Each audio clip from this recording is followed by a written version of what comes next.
नमस्कार, मैं नेमीचंद मीणा आज फिर आपके सामने एक नया वीडियो लेकर उपस्थित हुआ हूँ।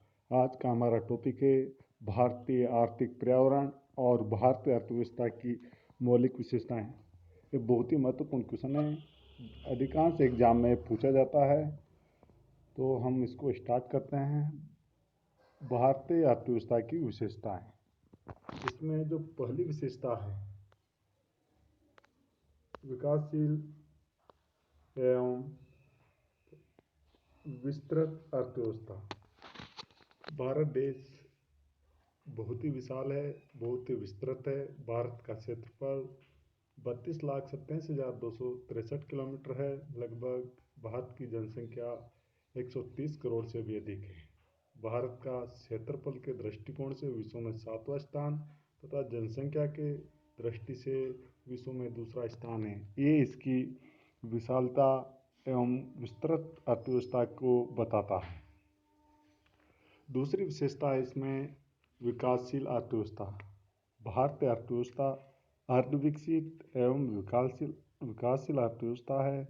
यहाँ पर आर्थिक पिछड़ापन, दरिद्रता, पूंजी निर्माण की धीमी गति, बेरोजगारी, तकनीकी ज्ञान का अभाव, अत्यधिक जनसंख्या, भूखमरी आदि के लिए योजनाबद्ध विकास की जरूरत है, जो भारतीय अर्थव्यवस्था द्वारा लगातार किया जा रहा है। तीसरी जो इसकी विशेषता है वह है कृषि प्रधान अर्थव्यवस्था। भारतीय अर्थव्यवस्था कृषि प्रधान अर्थव्यवस्था है। लगभग भारत की 70% जनसंख्या का जीवन यापन एवं रोजगार का साधन कृषि है और कृषि लगभग राष्ट्रीय आय का 12-13% हिस्सा कृषि से प्राप्त होता है। अगली इसकी विशेषता है औद्योगिक पिछड़ापन एवं असंतुलित विकास।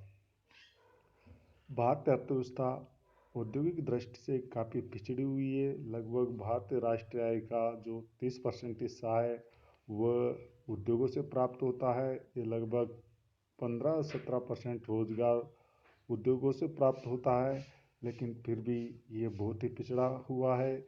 और भारतीय अर्थव्यवस्था में जो औद्योगिक विकास हुआ है वो भी बहुत ही असंतुलित है। कहीं ना कहीं तो औद्योगिक विकास नगण्य है और कहीं न कहीं बहुत अधिक है। जैसे बंगाल, बिहार, महाराष्ट्र, गुजरात, तमिलनाडु औद्योगिक दृष्टि से काफ़ी संपन्न है, वहीं दूसरी ओर आसाम, उड़ीसा, जम्मू कश्मीर और राजस्थान औद्योगिक दृष्टि से काफ़ी पिछड़े हुए हैं। अगली जो इसकी विशेषता है पांचवी, जनसंख्या में विस्फोटक वृद्धि। भारत वर्ष लगभग विश्व में जनसंख्या के दृष्टिकोण से दूसरे स्थान पर है। भारत की जनसंख्या लगभग 130 करोड़ से भी अधिक हो चुकी है और ये बहुत ही अधिक है। भारत में विश्व की 17.8% के लगभग जनसंख्या निवास करती है, लेकिन क्षेत्रफल के दृष्टिकोण से भारत विश्व के 2.4% ही क्षेत्रफल को अपने पास रखता है। भारत में जनसंख्या लगातार विस्फोटक रूप से बढ़ती जा रही है, जो सामाजिक आर्थिक समस्याओं को उत्पन्न करती है। अगली जो विशेषता है वो है आपकी व्यापक बेरोजगारी। भारत में बेरोजगारी लगातार बढ़ती जा रही है। ये हमारे सामने एक बड़ी विकट समस्या है। लगभग भारत में अब इस टाइम पे बहुत ही अधिक जनसंख्या बेरोजगार है, जिनको रोजी रोटी की भी समस्या है। अगली विशेषता है अर्थव्यवस्था की दोहरी प्रकृति।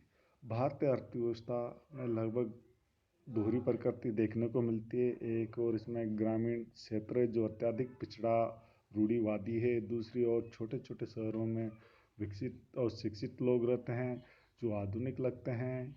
यहाँ एक और अमीरी है तो दूसरी ओर गरीबी भी है।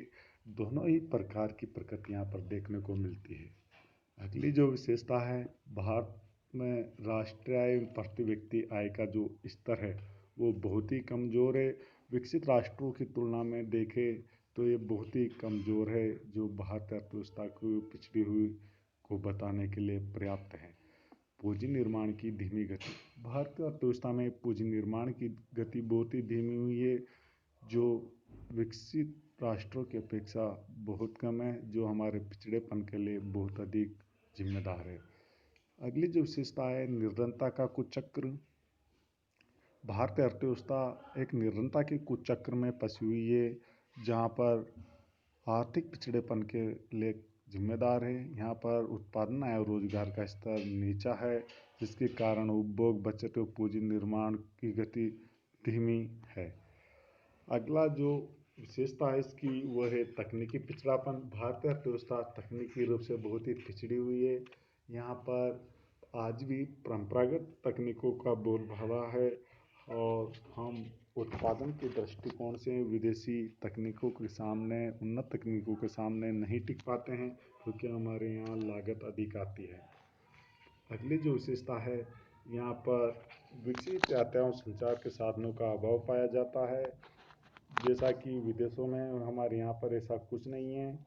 हमारे यहाँ पर रेल मार्ग, यातायात, संचार सभी साधन कहीं न कहीं बहुत पिछड़े हुए हैं। भारतीय अर्थव्यवस्था मिश्रित अर्थव्यवस्था है। यहाँ पूंजीवाद और समाजवाद दोनों को गुण देखने को मिलता है। अगली जो विशेषता है, भारतीय अर्थव्यवस्था मानसून पर आधारित है। भारतीय अर्थव्यवस्था मानसून का जुआ माना गया है और भारतीय अर्थव्यवस्था कृषि पर आधारित है और ये भी मानसून पर निर्भर है। इसलिए यहाँ पर कभी अकाल, बाढ़, भूकंप, महामारी जैसी कितनी ही आपदाओं का सामना इसको करना पड़ता है और इन आपदाओं के कारण ही भारत में चारों ओर गरीबी फैली हुई है। अगली जो विशेषता है, संपन्नता में निरंतरता। भारतीय अर्थव्यवस्था में संपन्नता में निरंतरता की स्थिति देखने को मिलती है, क्योंकि भारतीय अर्थव्यवस्था प्राकृतिक संसाधनों की दृष्टि से बहुत ही मजबूत है, लेकिन इनके उचित वितरण की व्यवस्था न होने के कारण संपन्नता में गिरती की स्थितियाँ देखने को मिलती है। अगली जो विशेषता है, भारतीय बाजार की अपूर्णता। भारतीय बाजार में आपको अपूर्णता देखने को मिलती है, क्योंकि यहाँ पर साधनों में गतिशीलता का अभाव पाया जाता है, विशिष्टीकरण का अभाव पाया जाता है। इसके कारण मुद्रा बाजार भी असंगठित है, तो बहुत सारी बाजार की अपूर्णताएं भी यहाँ पर देखने को मिलती है। आर्थिक असमानताओं में वृद्धि। भारतीय जनसंख्या में लगातार आर्थिक असमानता बढ़ती जा रही है। भारत के लगभग 10% लोगों के पास 90% संपत्ति है, जबकि 90% लोगों के पास लगभग 10% संपत्ति है। तो बहुत ही विकट स्थिति है और भारतीय अर्थव्यवस्था में मुद्रास्फीति और मुद्रा के मूल्य लगातार बढ़ते जा रहे हैं। इसके बाद में जो अगली विशेषता है आपके क्षेत्रीय विषमताएं।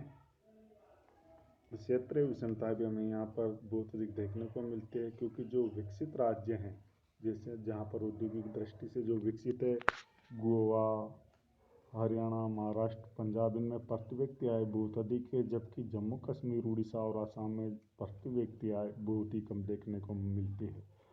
असंतुलित विदेशी व्यापार। भारत में जो विदेशी व्यापार है लगभग घाटे का रहा है। 1950-51 में भारत का घाटा 50 करोड़ था, जो लगातार बढ़ता जा रहा है। निम्न जीवन स्तर। भारत के लोगों का जीवन स्तर बहुत ही पिछड़ा हुआ है, इनको पर्याप्त सुविधाएं उपलब्ध नहीं हो पा रही है। भारतीय अर्थव्यवस्था पर विदेशी ऋणों का भार लगातार बढ़ता जा रहा है और लगभग भारत अर्थव्यवस्था विदेशों पर निर्भर हो गई है। निजीकरण को बढ़ावा। भारतीय अर्थव्यवस्था 1971 से पूर्व सार्वजनिक क्षेत्र की भूमिका बहुत ही महत्वपूर्ण थी, किंतु वर्तमान में भारतीय अर्थव्यवस्था निजीकरण की ओर बढ़ती हुई दिखाई दे रही है।